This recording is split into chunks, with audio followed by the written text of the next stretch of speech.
There's more to the iconic Wednesday Addams than a black dress, a crossbow, and attempted fratricide.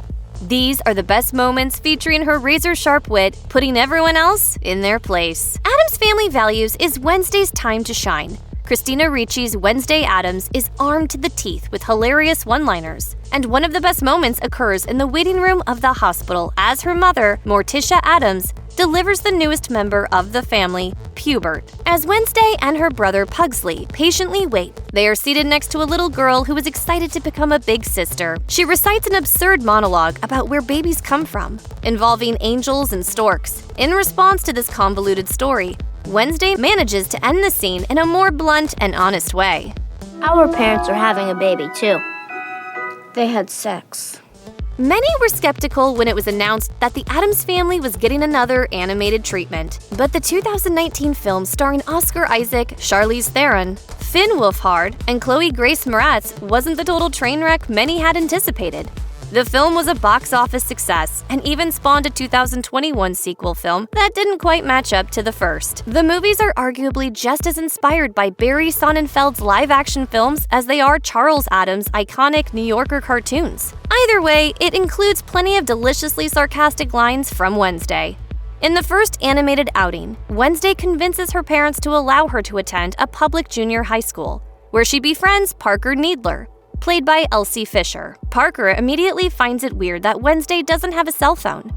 Wednesday, always quick on her feet, snaps back. I may not have a cell phone? Well, you don't have a crossbow, and I thought everybody had one of those.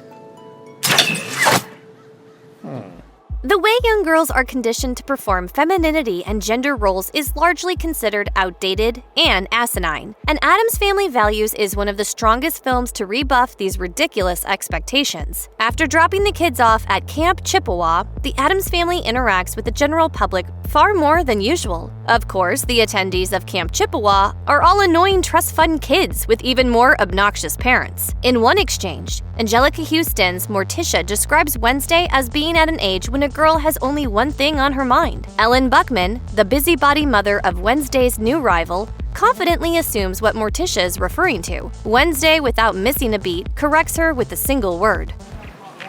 Boys. Homicide.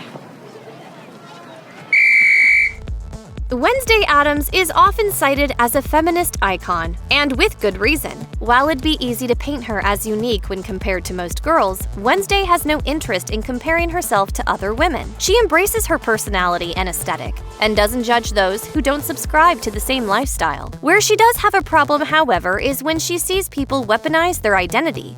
In a small but massively impactful moment in Addams Family Values, Wednesday stands on the dock to the lake with the insufferably spoiled and snobbish Amanda Buckman. As they wait for instructions from camp counselors during a life-saving lesson, Amanda gleefully volunteers to play a drowning victim. I'll be the victim. All your life. Wednesday's retort shows how she clearly understands that Amanda will continue to play the victim in every circumstance until the day she dies. Despite what the American public school system would have many people believe, Thanksgiving wasn't quite a celebratory feast where colonizers and indigenous people shared a meal and made construction paper turkeys. In Addams Family Values, the campers are tasked with putting on a festive play called A Turkey Named Brotherhood, reinforcing this myth. To make matters worse, the camp has assigned all of the non-white, disabled, and Jewish campers to play Native American stereotypes. While in character as Pocahontas, Wednesday chooses to go off script during the big performance, delivering a powerful speech explaining the ways colonizers have harmed indigenous communities. And for all these reasons, I've decided to scalp you and burn your village to the ground. This leads to a revolt where the fictional set is burned to the ground, with the children attacking the camp counselors and tying Amanda Buckman to a pole with an apple in her mouth.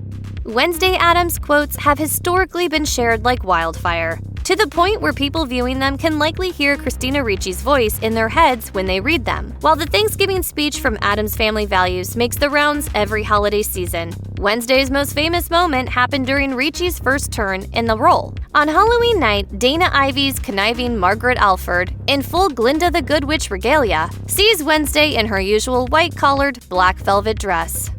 What are you, darling? Where's your costume? This is my costume. I'm a homicidal maniac. They look just like everyone else.